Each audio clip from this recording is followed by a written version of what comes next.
We're getting close, Jake. A little close to 2 months out now. Yeah, I think we're 64 days away now. Pretty exciting. We're gonna blink, and the fight is gonna be here, man. But I'm already ready, training hard. You know the vibes. Yeah, man. I mean, for this fight in particular, obviously, the most high-profile one of your career so far. How does it feel different this far out in terms of just mental, physical, as opposed to the first two times you did this? Um, Honestly, I'm working harder than ever, and I'm just more motivated than ever, and I have a lot more to prove to people. You know, our team is on point. We moved down to Miami, Florida, and everything's looking good. I'm excited, and we're preparing like we're going to fight a world champion. So. What was your purpose for going down to Miami and doing the training camp there? Just because there's more MMA guys here. So Los Angeles doesn't really have a massive MMA community. Here, there's American Top Team, all these different MMA guys who are going to be able to replicate how Ben fights. So the sparring down here has just been better. He's going to fight like a wrestler. He's going to throw his wild overhand rights.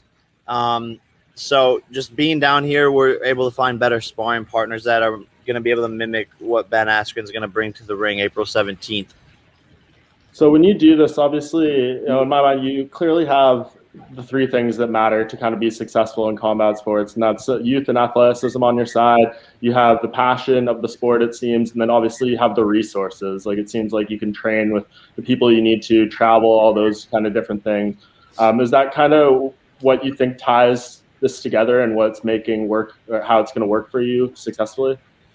Yeah, I think just a will to win more than anything, and taking it seriously. In anything you do in life, people only take you as seriously as what you're doing. So I'm taking it more serious than anything in my life, and more serious than a lot of pro boxers even do. I'm dedicating my life to this, and yeah, I'm young, I'm hungry. I'm disrupting the space a bit with who I am and what I can bring to the table from a marketing and branding standpoint. So everything is perfectly teed up, and a lot of guys, when they're in a position like this where sort of the sky is the limit, or there's a huge bright future, a lot of guys fold under pressure. A lot of guys, lose focus. They get comfortable. They think they're invincible. And I'm being very cognizant to not make any of those mistakes. So why boxing? I mean, you kind of just said it there. You had a lot of success doing a lot of other things before you kind of moved into this space. What first made you think that you wanted to get into boxing? Do you remember kind of the first memories and what drew you to moving to where you are now? Well, I mean, I think I've always played sports and been competitive my whole entire life. I'm super competitive. I was Ohio State Division I wrestler. I won the hardest worker on my team, state wrestler. I could run a 4.4 40-yard dash. And when I moved to Los Angeles to act and to make content, I loved what I was doing, and it was a great opportunity, but I sort of left the sports behind. And when I got the opportunity to box when I was like 21, I was like, this is amazing. And it brought back the old Jake Paul. It brought back the competitive, athletic Jake Paul. And I just fell in love with it. After I won my first boxing match, it was one of the best feelings I've ever experienced in my life. And, I can control the outcome. I don't necessarily like doing things where I can't control the outcome. Because in this sport, it's you and one other person in the ring, and everything leading up to it determines, what's sort of going to happen in the fight. So if I can control the outcome of something, it's just better business, and you're going to get better results. If you're in an industry where you're leaving things up to luck or chance or risk, it's kind of scary. Yeah, and you're saying there you've obviously kind of had this lifelong athletic ambition as well too. Was there something that maybe you saw in boxing that made you feel like this would be the good move for me, or do you think the first and foremost was that athletic drive, and then all the other stuff that's come with it is secondary? Well, yeah, I mean, I think at the end of the day, Jake Paul is an entertainer, right? And I've always been, the class clown and, you know, getting in trouble, whatever you want to call it. And so boxing is one of the greatest forms of entertainment. There's no other, thing in the world where if you're walking down the street and you see two people fighting, everyone's going to stop, look, start recording. If you're walking down the street and you see someone singing, you might not care. If you walk down the street and someone's doing backflips, you might not care. But fighting's the only thing in the world that actually stops people, captivates them, and they want to see what's going to happen. So would you say first and foremost, are you in this to be an entertainer, or are you in this to try to, I guess, strive as far as you can in the boxing realm, or do you think they kind of go hand in hand? I think they go hand in hand for sure, and I think that's something that I'm bringing to the sport. This is it's a business at the end of the day. Boxing's great, but why do I care about these two people fighting? Who are they? What's their story? Do I know them? Do I care about them? Anyone can go into the ring and fight, but there's a lot more to it than that, and it's a business at the end of the day. And you have to be able to drive numbers and sell pay-per-views to be successful at the highest level here. Very true. We can get more into that in a sec, but I want to go back to what you said about the discipline and kind of how seriously you're taking this. What's been the most challenging aspect of that? Is it the amount of work that actually goes into the gym? Is it the dieting? Is it maybe just putting all the other things in life on the back burner and focusing on that the most? What would you kind of say the experience has been on that front so far? It's all the way across the board. I say to my friends every single day, I'm just like, man, I'm sacrificing so much for this. It's not one thing, it's everything added up. It's the diet, it's the ice baths, it's the recovery, it's the saying no to every single opportunity to go hang out with celebrities or girls. It's the, saying no to making music, to filming YouTube videos, to going to sleep earlier so you get a good night's rest. Showing up and working your ass off, being alert, watching the sparring. Like it's not even a full-time job. It's a lifestyle. This isn't even a job. This is a lifestyle. It's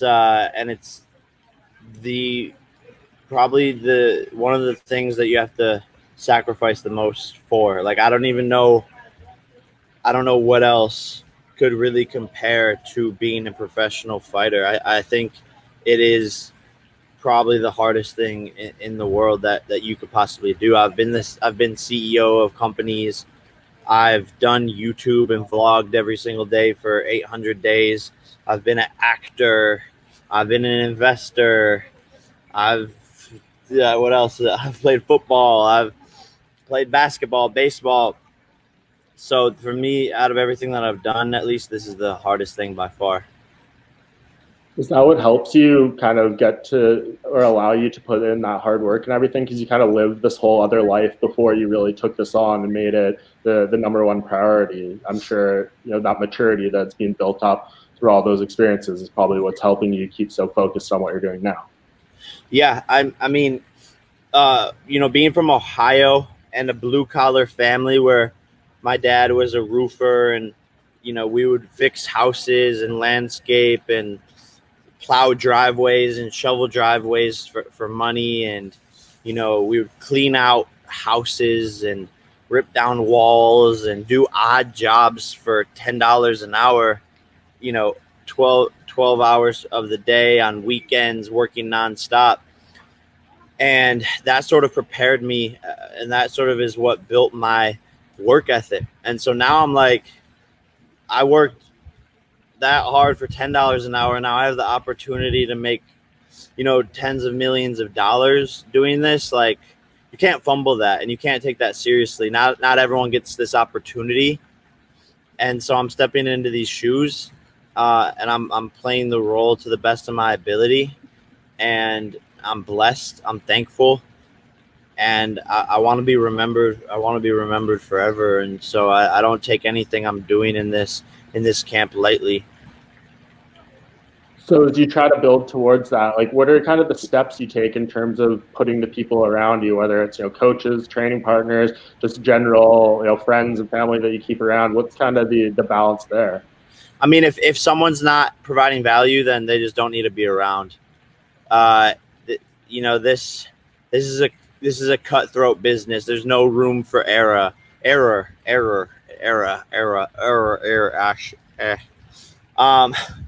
Got me talking like Nate Diaz. No, there's no room for error. And, if someone's not the best of the best, or if someone's distracting, or if someone isn't here for the right reasons, they need to be out. And it's testing people out. It's seeing what works. It's seeing what, who's going to push me, but who also like fits into this mold, and who understands what the goal and what the vision is, and why we're here and working every single day. And it's trial and error. I've had multiple different coaches that I've worked with, multiple different strength and conditioning coaches. But when you click with someone, you just click with them. And if the mold, it isn't broke, don't try to fix it. I'm sparring all the time against high level people, and I'm beating them. Like, so unless I was losing to any of these guys, there's no reason to change what we're doing. We have a recipe. We have the secret Krabby Patty formula over here at the Jake Paul camp. Everything's dialed in, and and we're on a speed train, and we're loaded up and filled with coal, ready to run anyone over. You think anyone who questions your commitment at this point, like to me, again, talking to you now for the first time, it's very obvious that you do care about this and you're investing, your whole mind, body, all that side into it. So does it bother you when people question that side? And do you think a lot of that just stems from the fact that you do have this name and you're bringing in this following, and maybe there's people who have been around the sport much longer than you but haven't resonated nearly as quickly as you have because of everything that you bring to it? Yeah, no, for sure. There's the haters. There's always going to be the haters. I've never had a hater mentality. I don't know what it's like to be jealous or to want other people to fail or to just be upset and angry. I've never been a hater, so I feel bad for them. If people question my commitment, cool. Like, people are going to question everything I do. That's part of this. That's what I signed up for. So if you know that going into it, it doesn't affect you.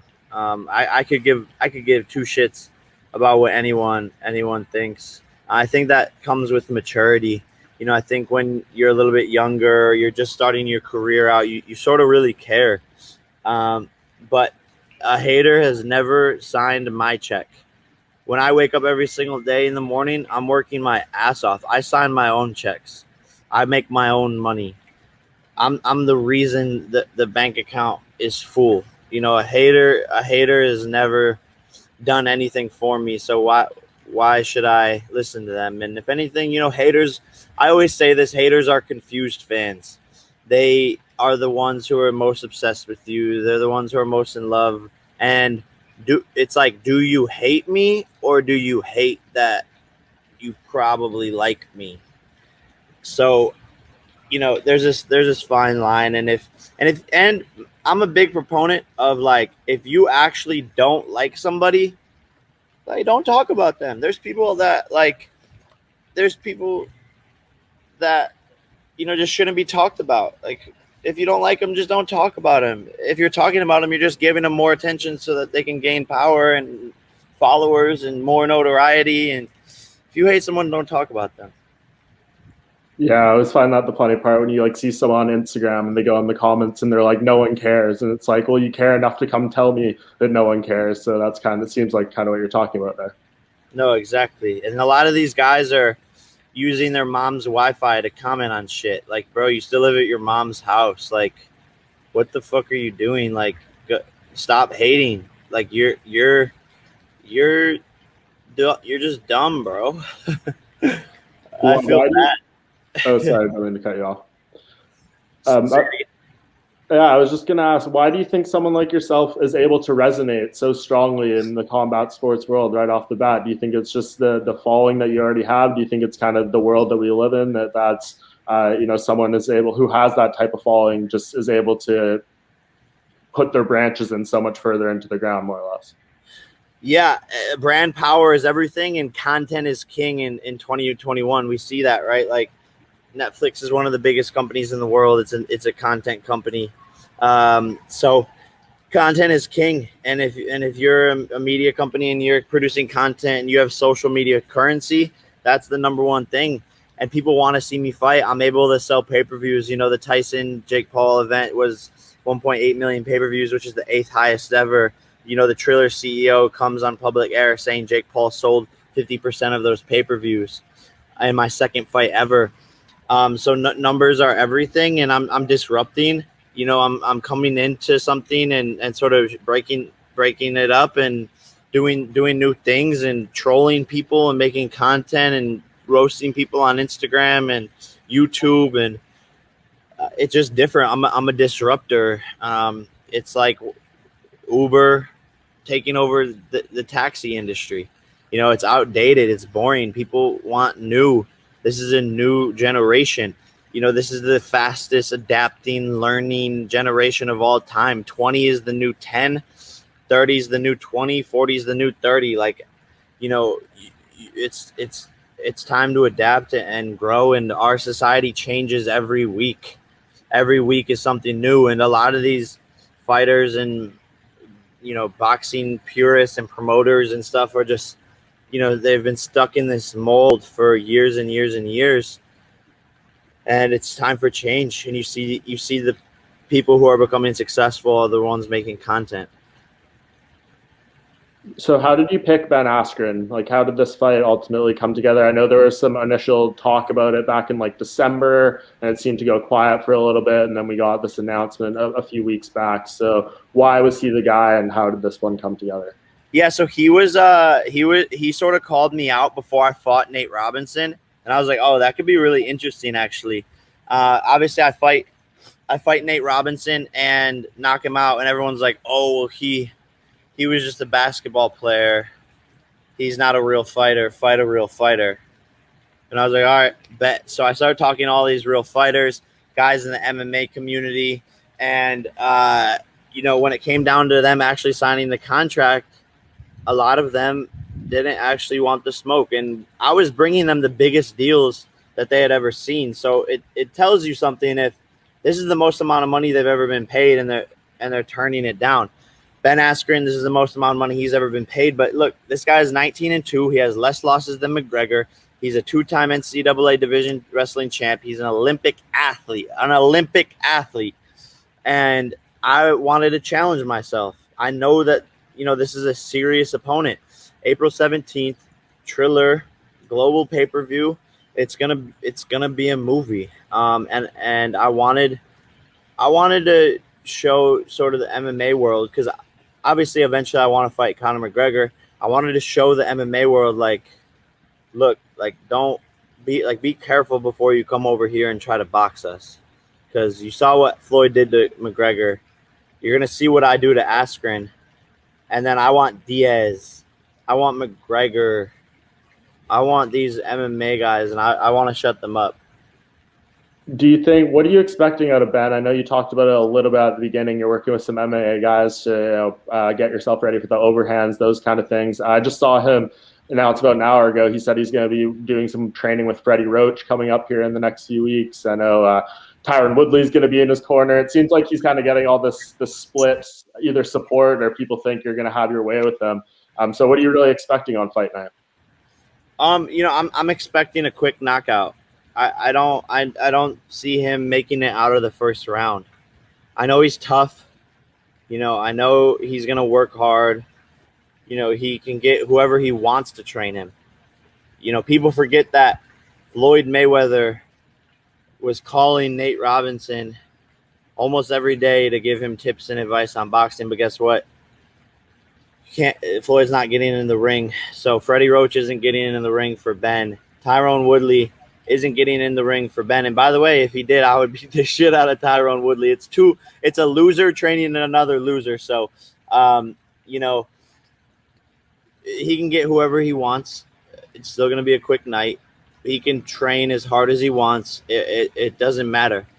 My athleticism, my speed, my power, my accuracy is too much for these for these guys to handle. How was the training with Jorge Masvidal? What did he have to say to you?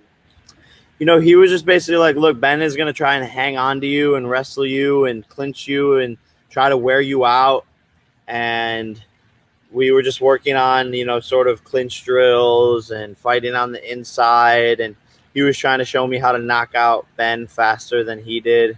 So we'll see what happens. I might go running at Ben right in the first 2 seconds to try and break his record. But Masvidal is great. You know, he's very supportive. You know, he's always been my homie and supported me. So, you know, and that goes both ways. But I'm excited. I'm excited to see if I can knock out Ben faster than Masvidal. So if you can do that, a lot of people are going to want to see like big things from you after that. Is the kind of the goal and the plan moving forward to try to continue doing these boxing matches against MMA fighters, or what do you kind of have in your mind's eye for that? Because I'm sure, you know, as a person who covers MMA boxing as well, this is more captivating, of course, given the names, than if you were to fight some 2-0, 3-0 boxer that no one has really heard of from X part of the world. Yeah, we'll see what happens after this fight. You know, like Floyd Mayweather called me out last week. You know, I still think there's the McGregor fight. Nate Diaz says he's down to fight me. So, you know, we'll really see what happens. I'm excited. This is just the start of a illustrious career. And Ben Askren just happens to be the first on the list. And people are going to see. They're gonna be surprised, and it's gonna be hard for me to get a fight after this. To be honest, it really is. People are gonna see my performance and be like, "Well, let's really second guess ourselves here, because do we want to lose to the Disney Channel actor boxer kid?" Do you think that's going to be a sign of respect? Like, do you think here people are going to know for a fact, you know, you're here for a long time, not just a short and good time? Yeah. I think people are starting to catch on. I think the cat's out of the bag. You know, I've been trying to sort of hide my boxing ability from the world for some time, and I've done a good job at it, because I've only been in the ring as a professional for 3 rounds, and people are making excuses about my opponents. So I've done a great job of hiding my boxing ability, just because the less people know, the better, the more shocking it's going to be. But I think the cat's sort of out of the bag.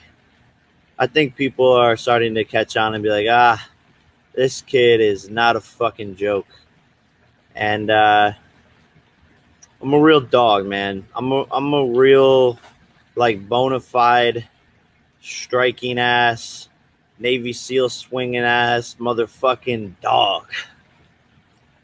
Do you think people are going to see that as time goes on? For sure. I mean, obviously that's what we kind of learn in these fights, but when people say like, you know, we want to see if someone's a real fighter when they go through adversity, when they need to come back in a fight, all these little things, are these all aspects that you look forward to overcoming and showing, whether it's in this fight, the next fight, or 10 fights down the line? Yeah, 100%. I dream of those moments, you know. I don't think it'll happen in this fight. I think further down the line, when I have a more formidable opponent, you know, when we go into deeper waters, or, you know, I get hit with a big shot, like I'm ready for that. I love that. That's part of this business. Like, I know that. I'm signing up for it. Just no one's been able to do that to me yet.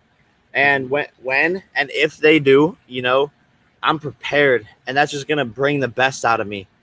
So I dream of those moments where the going gets tough and people are gonna see the real side of me, and I think there'll become, out of that will come a lot of respect. How many pay-per-view buys do you think this fight against Ben Askren does? Man, we're trying to break records. The sky is the limit. Look, if you told me that the last fight was gonna become the 8th biggest pay-per-view event ever, I would believe you, but I would be like, damn, that's crazy. Like that's gnarly. Obviously, Mike Tyson was involved, and Roy Jones Jr. But I think that we could break records here. Triller and I are coming up with the sickest ideas. This event is beyond boxing. This is going to be an entertainment spectacle.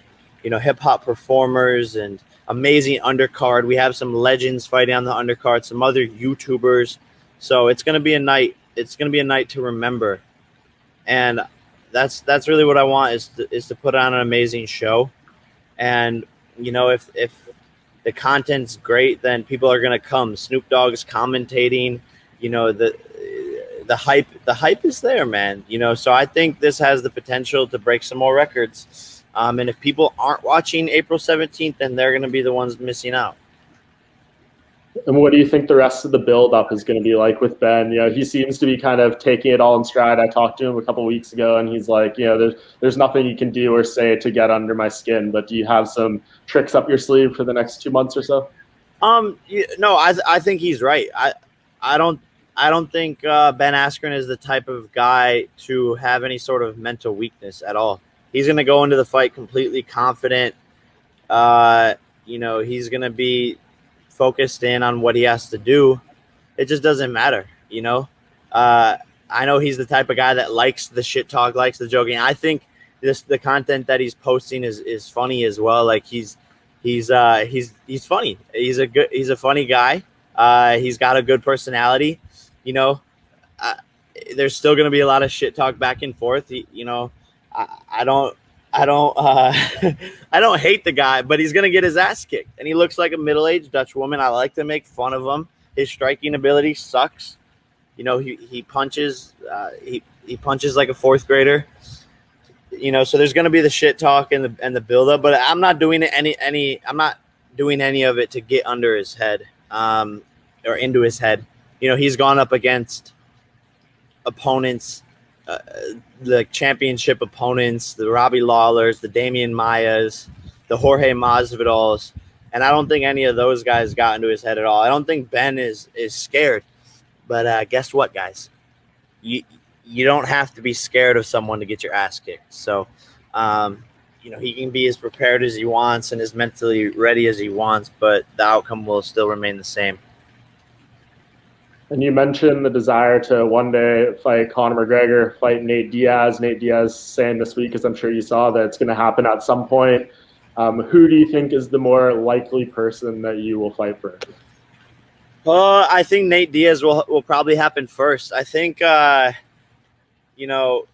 needs to get some wins under his belt. Conor's owned by Dana White. Conor's Dana White's bitch. So he has to get Dana White's approval. Nate Diaz only has 2 more fights in the UFC, so if he can complete those this year, then it's freed up, and Jake Paul versus Nate Diaz will happen 2022. That's sort of the talks that are happening right now. And once I beat Nate Diaz, once I embarrass him, actually, I will be undeniable to McGregor, because I will say, hey, Bubba, listen to me, guy, you little Irish guy. I beat the guy who beat you, so you have to fight me. And that's why this is so exciting. It's one step at a time. It's one fight at a time. I still have a major milestone ahead of me, April 17th.